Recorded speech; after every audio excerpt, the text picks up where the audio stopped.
Welcome to the Manifesting Millions podcast. I am your host, Rashida McFerren, and today we are talking about the Texas Stock Exchange. I don't know if y'all saw Governor Abbott the other day um, make the official announcement, but this is huge news in the world of finance, in the world of Texas, in the world of the Lone Star State, because literally we're like a country in and of itself. At the end of 2025, y'all, Texas is going to have its own stock exchange.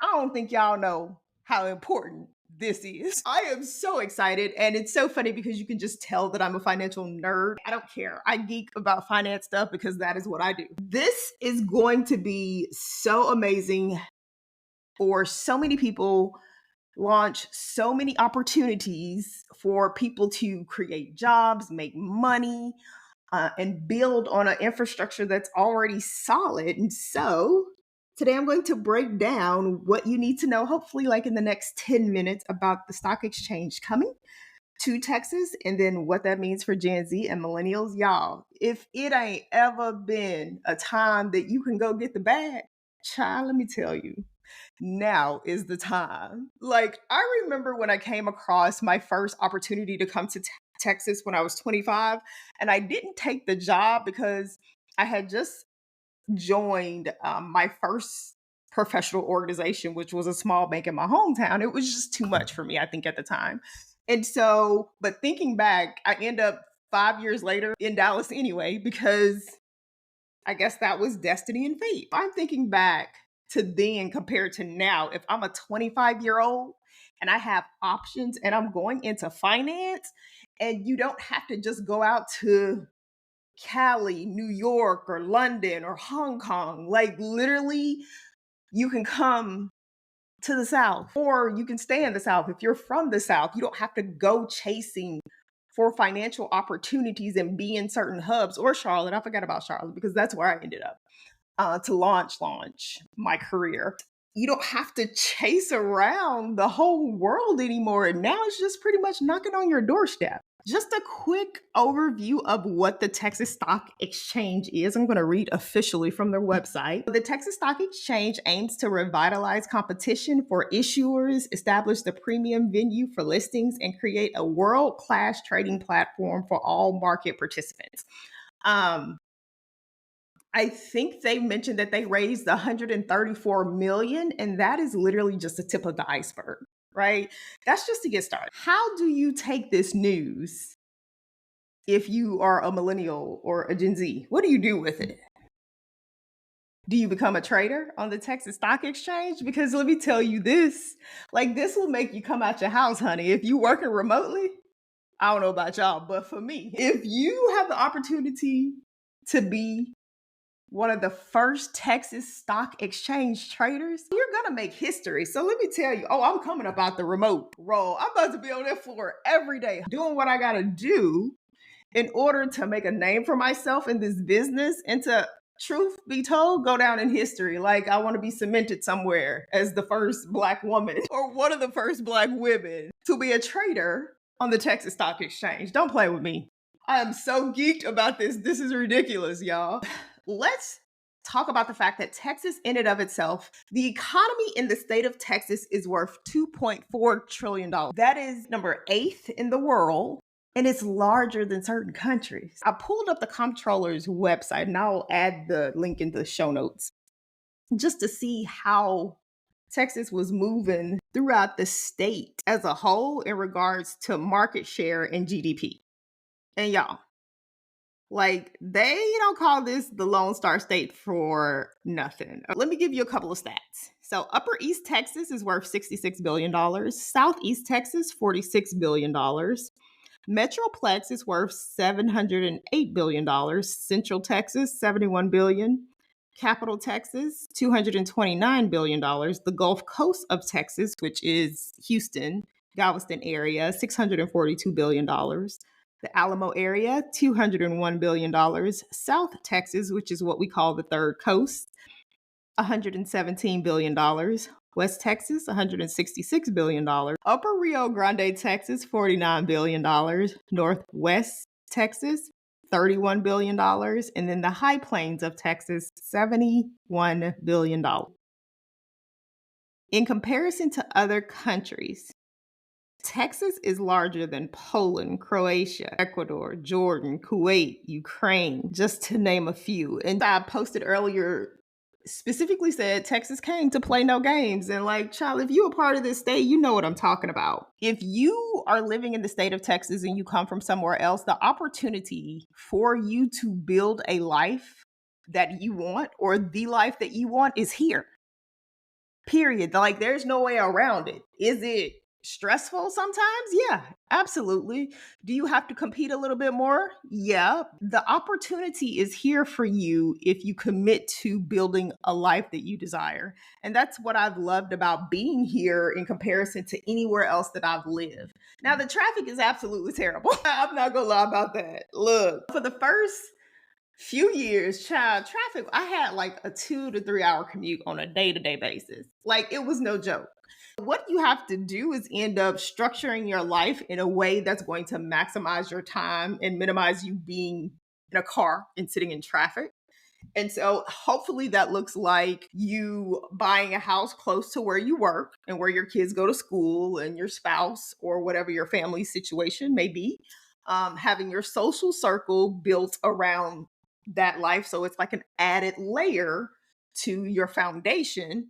And the struggle that I've had since being here is, well, initially I worked downtown. My son went to school in North Dallas, and we initially lived in far North Dallas. Then we moved further south, and I was driving up to take my son to school and back down to go to work, and then back up to pick him up and down to come home. And that was just insanity. I was trying to keep the structure of our life together so that my son wouldn't experience all the changes that were going on in our world. I had to adjust our life so that with us being the core of it, since stuff is always changing here. And that's another thing about living in Texas is things are always changing.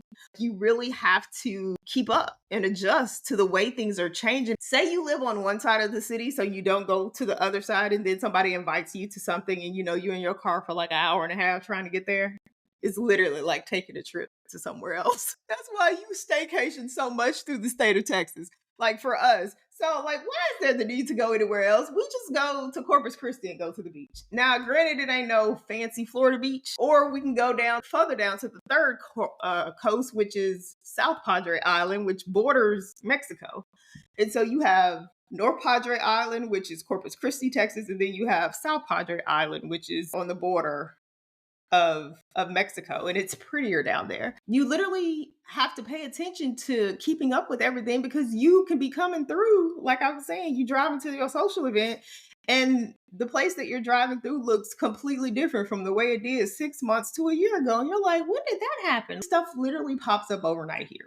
That's how fast it changes. One of the things I would recommend if you do not live in Texas and you're thinking about relocating here, I am a Texas realtor, so holla at your girl. I relocate families all the time through the state and to the areas, specifically Dallas and Houston. One thing to consider is like have a place where you can get away.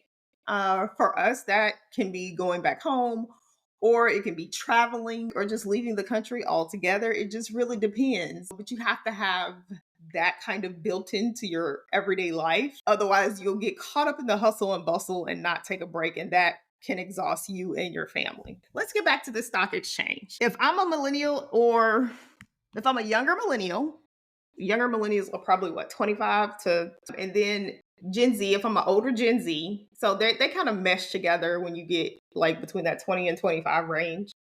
How am I using this to position myself for a career? And so if I'm maybe a junior coming up on my senior year next year, and I want to go into finance, and I live in the South, or I am from the South and want to stay in the South, then I am putting myself in positions to figure out how do I get hired on this exchange. And what will happen is the way exchanges works is you'll have companies that have people working specifically for the exchange. Then you'll have just regular stock exchange employees. I feel like it's going to be trial and error, not error, because this is not New York. This is not London. This is not Hong Kong. This is Texas.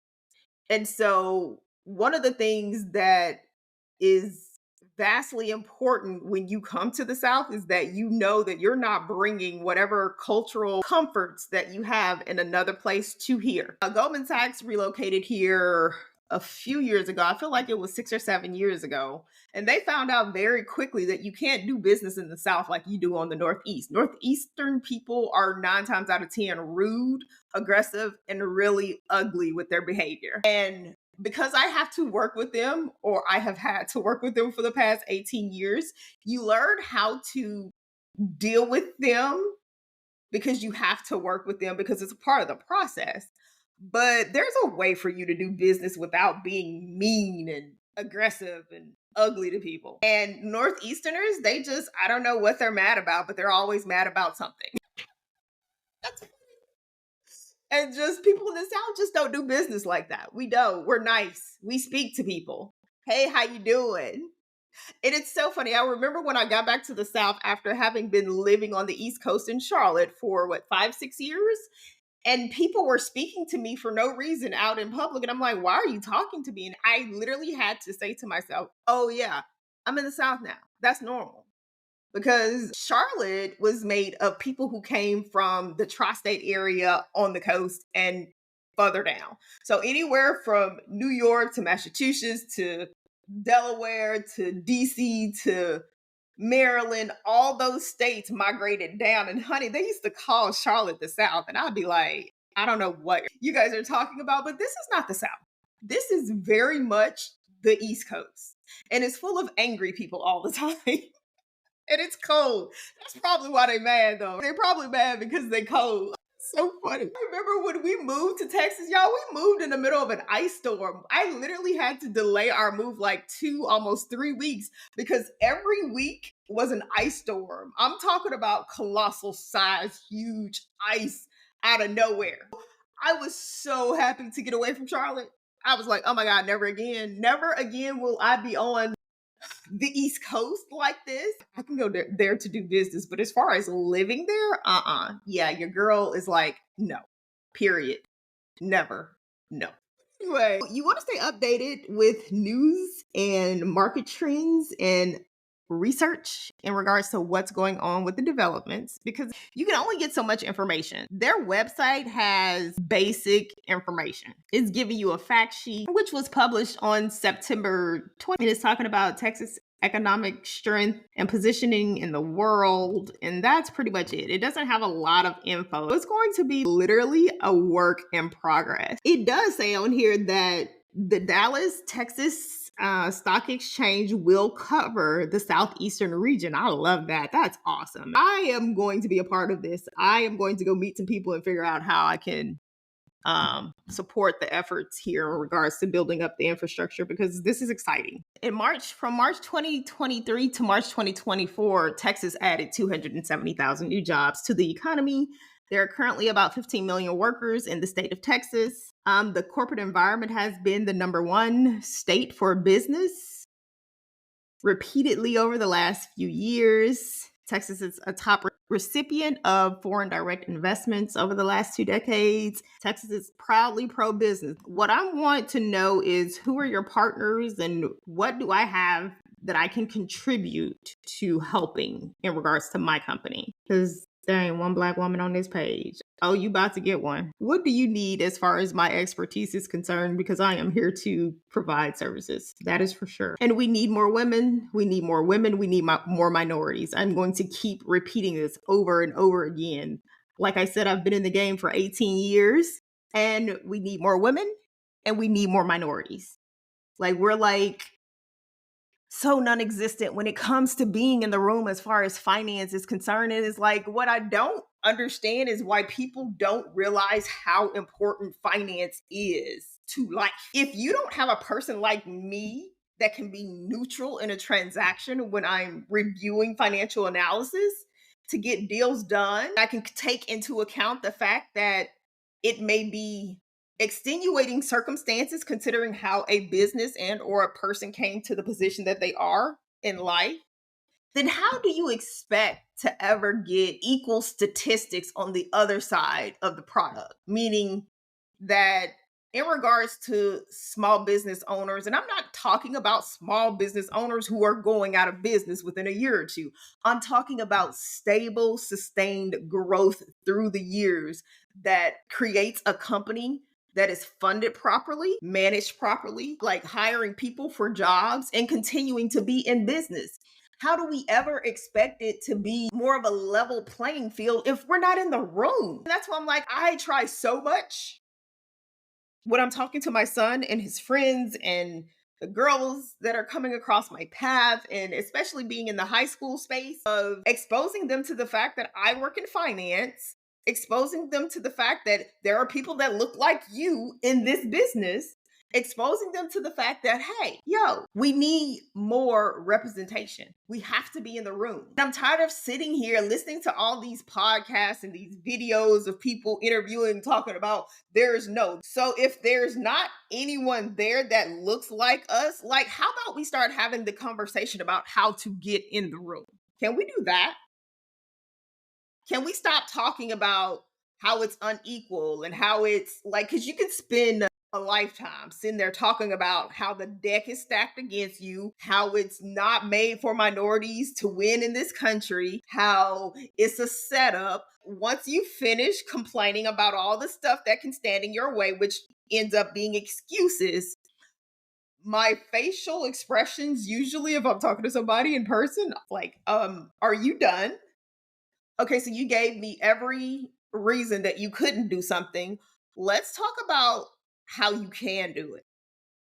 Let's talk about putting together a plan for you to be able to get into the room, into the right area, so you can make your dreams come true. Which, again, a lot of times is tied to what? Funding. It's tied to what? Finance. It's tied to what? Debt. And I don't know where this bootstrap dream of everything that you start has to be bootstrapped from the ground up, and that I get it. It's miseducation. They tell you not to take on consumer debt. I'm all over the place in this podcast. They tell you not to take on consumer debt. You take that into the mindset of running a business. Now you have this business where you have profit coming in and you're putting it back in the business, and they're saying, well, I'm investing in my business. I'm investing in myself. At what point do you start seeing returns on the investment in your business so that you're liquid? Liquid meaning cash on hand, reserves in the bank. And yes, quote unquote, invest in the business, but why would you continue to use profit that's coming into your business when you can just as easily get a capital growth loan to fund the growth of your business growing and then pay that back over time so you can continue to build the cash reserves of your business? Nobody thinks like that in regards to small businesses. And then you wonder why you come to the bank, and what usually happens is they wait until their back is up against the wall, they're running out of cash, and all of a sudden, I'm going to go apply for a loan. Well, you picked the wrong time to come apply for the loan. You should have applied for the loan a year to a year and a half to 2 years ago in order to get your business off the ground. Because now I'm looking at you like, well, how are you going to pay me my money back? And if you can't give me a solid answer, that's a denial up front. Moving on. Next, come back to me when you get your stuff together. I am ruthless when it comes to finance. And rightfully so. I was trained to be a very conservative banker. So it's so funny that the fact that I am a proponent of alternative assets and crypto investment in Web3 and blockchain technology, it's such a veering off of the straight and narrow path for me. But I also know how to recognize innovation. I know how to pay attention when something is knocking at the door saying, let me in, because there is stability here. There is a foundation to be built here. I will say this, and I'll get off my soapbox. As far as minority representation, and when I say minority representation, I'm speaking as a woman. I am speaking as an African American. I am speaking as a woman in finance, and I am speaking as a woman in finance who is a single mother. I am saying that I need more of you over here with me so our voice can get louder. Does that make sense?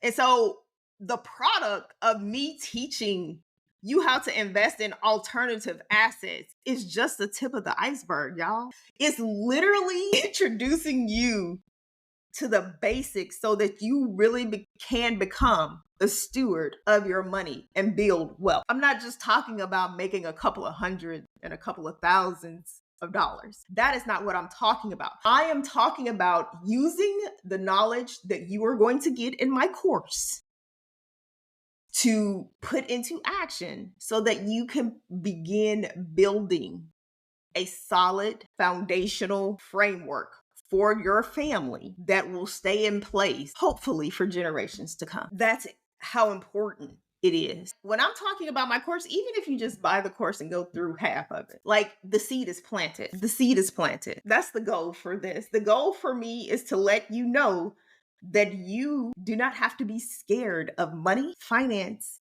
period. It doesn't have to be this big scary thing that society has made out to be. It's okay to be about your money. It's okay to be responsible with your money. It's okay. And we don't live in the old days anymore where women were 100% dependent on men. I talk about in one of the earlier episodes with me being who I am as a woman and the independence that has come with the way I was raised. I was raised by my grandmother who was 100% dependent on my grandfather.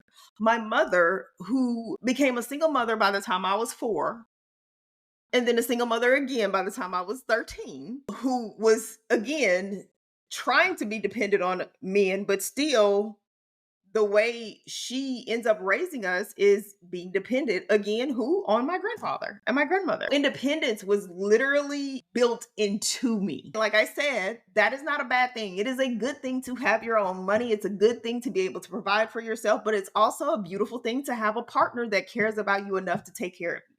There is so much opportunity coming to the state of Texas. If you have not considered Texas as a place that you would live and raise a family, please consider it. And holla at your girl in the process. As I mentioned, I'm a Texas realtor. I relocate families to the state all the time and help them build their dream life, which ultimately starts with building a dream home. And the beautiful thing about the state of Texas, honey, a dream home, a regular size home in the state of Texas is 3,000 square feet. Love that. Yes. Yes. So you can build the life you want and deserve here. Period. I think that's it for now. As always, you can find me on Rashida.ai, RashidaTheRealtor.com, and RashidaMcFerren.com. Either or, that is my digital real estate. I will post links in the show note to my socials. I am on Facebook/Instagram, most active on TikTok. And I will see you all in the next episode, hopefully in the state of Texas. Hello, come to the Lone Star State, y'all. I love it. Bye for now.